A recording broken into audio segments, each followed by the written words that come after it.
Hey guys, welcome back to a new video. I'm Stephanie West. I'm a licensed counselor here in the state of Michigan. I want to share with you a little bit of a caution about using the word maybe. And I also want to share with you some psychoeducation about disappointment that for me is just really interesting to understand, but it also provides us some context of why we might not handle disappointment all that well. And I also want to encourage us to express our disappointment when it happens. One of the adages I've said before is we have to name it to tame it. Disappointment is something that happens often. So let's talk about that today. What disappointment is, it's going to be the chasm that shows up between expectation and reality. Now, the bummer is expectation can be based in a promise that was actually made to us, something that's typical that we usually can plan on, but it can also be kind of the constructs of our imagination. So I might say to a friend, hey, I'd love to talk with you this week.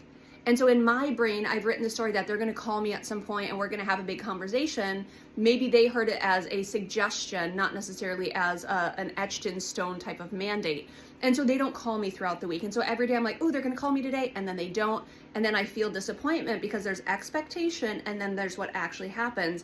And as the week goes on, that chasm kind of grows and grows and grows. And so I've written this fiction story about they're supposed to call me. I'm experiencing the disappointment when they don't call me. And unfortunately, I'm the one that has to navigate the distress of that disappointment. Now, something I don't think we're very good at is the distinction between I'm disappointed and I'm disappointed with someone else. So often when we feel disappointment, we're going to actually lash out at people. And instead of just saying, oh, I'm disappointed, that sucks, we say like, well, you didn't call me and I can't believe it. I've been waiting by the phone. And I'm now taking that discomfort that I feel and I'm lashing out or directing it towards someone. And that's fundamentally an issue. Because my disappointment is mine to hold. It's based on my expectations, and often it's based on my rigid expectations. And so if someone says something to me and I assume that it's going to happen, I'm the one who's not creating a lot of space for like, hey, life happens, or what if it doesn't work out, or maybe check in with them later to verify. I'm just running with my expectations becoming reality, or I'm sorry, that's the distinction we're making. My expectations become kind of what I assume is reality, and when it doesn't go precisely the way I want it, I experience the volatility of that.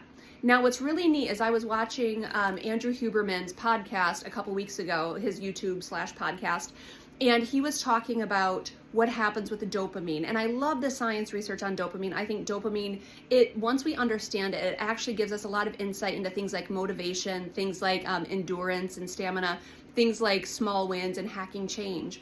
But what's so interesting about dopamine, it's that feel-good neurotransmitter that happens.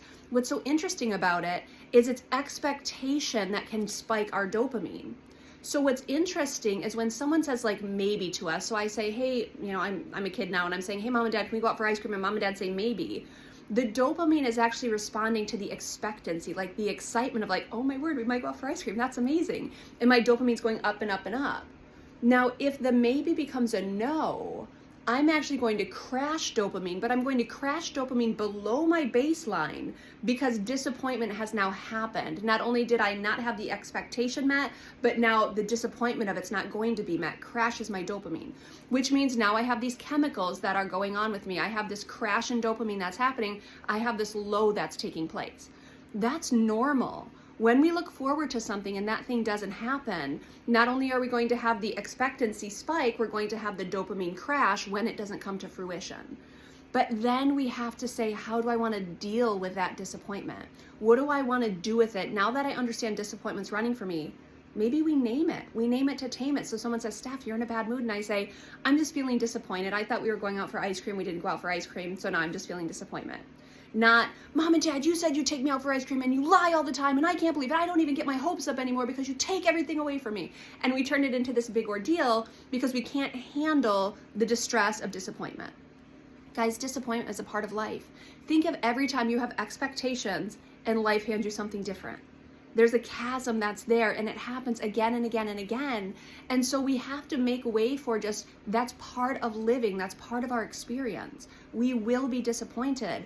We have to ask the question, how do I want to hold myself in disappointment? Name it to tame it and experience that disappointment happens. It's part of life. Don't use it as an excuse to lash out. Don't use it as an excuse to, be skeptical about everyone or everything. Disappointment happens. It's happening at a chemical level in our bodies. So our job is to say, when it shows up, what do I want to do with that?